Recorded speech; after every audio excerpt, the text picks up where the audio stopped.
South ఇండియాలోనే అతి తక్కువ ధరలకి రత్నాలనందించే ఏకైక సంస్థ 6JVR.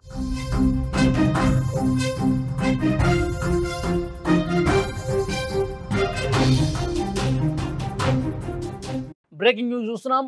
ఔటర్ రింగ్ రోడ్డుపై ఘోర రోడ్డు ప్రమాదం జరిగింది. ఓఆర్ఆర్ పై కారు బోల్తా పడింది.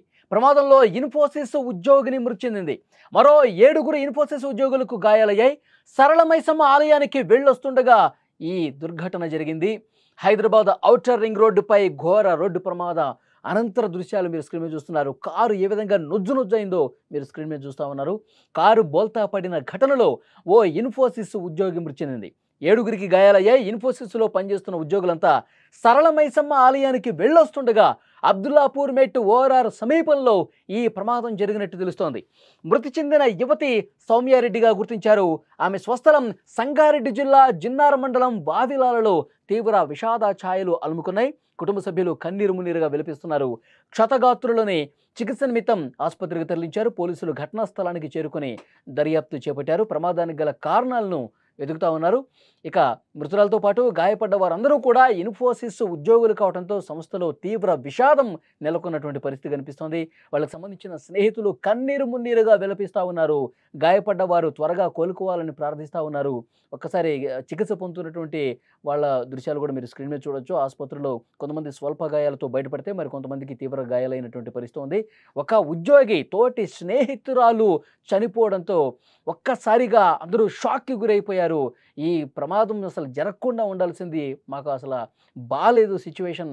దురదృష్టవశాత్తు ఈ ఘటన జరిగింది. అప్పటి వరకు చాలా ఆనందంగా సంతోషంగా సరళ మైసమ్మ ఆలయానికి వెళ్ళి వస్తుండగా ఇలాంటి ఒక ఘోర ప్రమాదం జరుగుతుంది ఎప్పుడూ కూడా ఊహించలేదు.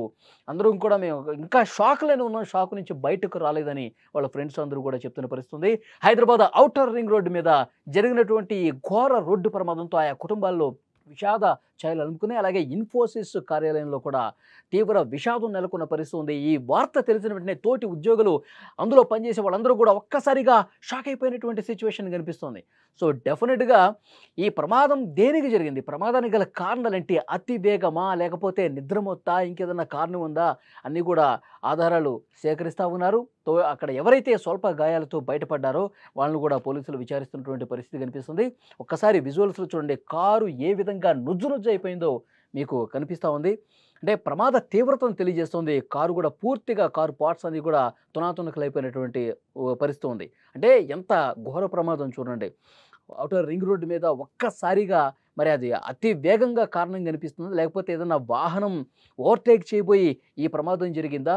సో కారణం ఏంటనేది ఇంకా పోలీసులు బయటికి చెప్పలేదు. కానీ ఈ ఘోర ప్రమాదం మాత్రం ఒక ఉద్యోగిని ప్రాణాలు తీసినటువంటి పరిస్థితి ఉంది. ఇంకా చాలామంది గాయపడ్డారు. మొత్తం 7 ఉన్నారు. సరళ మైసమ్మ దేవాలయానికి వెళ్ళి వస్తుండగా ఈ ప్రమాదం జరగడంతో అసలు అందరూ కూడా షాక్ అయిపోయిన పరిస్థితి. ఈ సౌమ్యారెడ్డి స్వస్థలం సంగారెడ్డి జిల్లాగా తెలుస్తోంది, వావిలాలుగా తెలుస్తోంది. అక్కడ ఆ గ్రామంలో కూడా విషాద ఛాయలు అలుముకున్నాయి. కుటుంబ సభ్యులందరూ కూడా రోధిస్తున్నటువంటి పరిస్థితి కనిపిస్తోంది. మిగతా కుటుంబ సభ్యులు అక్కడ ఎవరైతే ఉన్నారో ఆ తోటి ఉద్యోగులు వాళ్ళందరూ కూడా ఆసుపత్రిలో చికిత్స పొందుతున్నారు. వాళ్ళు చెప్తా ఉన్నారు ప్రమాదానికి సంబంధించి ఏం జరిగిందన్నది. ఆ డీటెయిల్స్ ఇంకా రావాల్సి ఉంది. పోలీసులు దర్యాప్తు అయితే చేస్తూ ఉన్నారు. ఇన్ఫోసిస్లో తీవ్ర విషాద పరిస్థితి కనిపిస్తోంది. అంటే దీన్ని బట్టి అర్థం చేసుకోవాలి, ఎవరైతే వాహన ప్రయాణాలు చేస్తూ ఉన్నారు, ముఖ్యంగా ఓఆర్ఆర్ల మీద ప్రయాణం చేస్తున్న వారు వాళ్ళు గమనించాల్సినటువంటి అవసరం ఉంది. అతి వేగం ఎప్పటికైనా ప్రాణాలు తీస్తుంది. ఈ కేసుకు సంబంధించి కారణం ఏంటి ఇంకా బయటకు రాలేదు. కానీ చాలా ప్రమాదాలు నిద్రమత్తులో జరుగుతూ ఉంటాయి, అతి వేగంతో జరుగుతూ ఉంటాయి. కాబట్టి సాధ్యమైనంత త్వరగా ఎప్పుడు కూడా మన కంట్రోల్లో ఉండాలి వెహికల్. లేదంటే కనుక అతి వేగం, మనం వేగంగా పోతున్నామన్న విషయం కూడా మనకు తెలియదు. మనకి సైన్ బోర్డ్స్ కూడా ఔటర్ రింగ్ రోడ్ దగ్గర రోడ్ల మీద సేఫ్టీ ప్రికాషన్స్లో భాగంగా రాస్తూ ఉంటారు. స్పీడ్ థ్రిల్స్ బట్ కిల్స్ అని చెప్తూ ఉంటారు. మనకి థ్రిల్ ఇస్తుంది వేగం, కానీ ఒక్కసారి అదుపు తప్పితే ఏదన్నా జరగకూడదు జరిగితే ప్రాణాలు కోల్పోతాం కదా.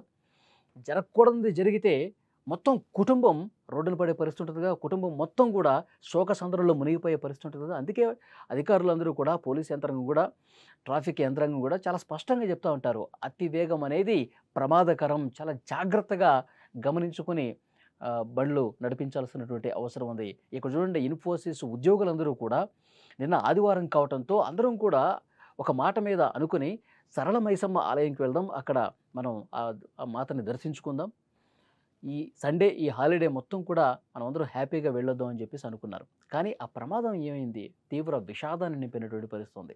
చాలా జాగ్రత్తగా వ్యవహరించాల్సినటువంటి చోట అజాగ్రత్తగా ఉండటం అనేది ప్రాణాలు కోల్పోయే పరిస్థితిని తీసుకొచ్చింది. ఆ కుటుంబం, వాళ్ళ తల్లిదండ్రులు, బంధువులు, సౌమ్యారెడ్డి ఎన్ని ఆశలు పెట్టుకుని ఉంటారు.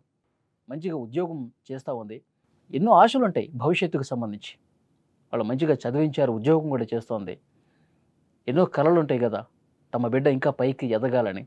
కానీ ఇలాంటి కొన్ని అజాగ్రత్త చర్యల వల్ల ప్రాణాలు కోల్పోయి కుటుంబం మొత్తం కూడా వాళ్ళ ఆశలు అడియాశలు అవటమే కాదు, ప్రాణం పోతే ఆ కుటుంబం మొత్తం కూడా కొన్ని సంవత్సరాల పాటు కన్నీళ్లు పెట్టుకునే పరిస్థితి ఉంది.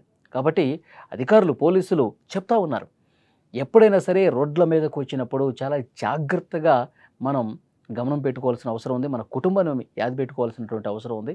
డెఫినెట్గా తగిన చర్యలు తీసుకొని, తగిన భద్రతాపరమైనటువంటి చర్యలు తీసుకొని రోడ్ల మీద ప్రయాణాలు చేయండి అని చెప్పి చాలా స్పష్టంగా చెప్తున్న పరిస్థితి. ఒక సాఫ్ట్వేర్ ఉద్యోగిని చనిపోయింది, మీరు చూస్తూ ఉన్నారు ఆ ఫోటో కూడా. మిగతా ఎవరైతే మిగతా ఉద్యోగులు, వాళ్ళ ఫ్రెండ్స్ ఆసుపత్రుల్లో చికిత్స పొందుతున్నటువంటి దృశ్యాలు కూడా మురిచిస్తున్నారు. అయితే పూర్తిగా డీటెయిల్స్ ఇంకా రావాల్సి ఉంది. ప్రమాదానికి అసలు కారణాలు ఏంటనేది కూడా మరికొద్దిసేపట్లో పోలీసులు చెప్పే అవకాశం ఉంది. బ్యాక్ సైడ్ ఉన్నా రైట్ లేదండి, సడన్గా ఏం జరిగింది, ఇది ఫ్రాక్షన్ సెకండ్స్లో అయిపోయింది. రుచి చెట్లు మన డివైడర్ చెట్లు ఉన్నా అందరం కందులో పడిపోయినాం.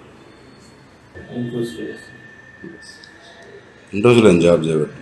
3 years అవుతుంది. మా ఫ్రెండ్ ఫారానికి వెళ్తా అంటే ఫ్రెండ్ ఫిక్స్ చేసి ఇంటికి వచ్చేటప్పుడు మా ఫ్రెండ్ ఇంటికి వెళ్ళాము. అక్కడ టెంపుల్ బాగుంటుందంట, వెళ్ళి రిటర్న్ వస్తాము. అంటే వెహికల్ తీసుకున్నాము, అలా వెళ్ళాం. సెల్ఫ్ డ్రైవర్ బయట తీసుకున్నాం. Self driver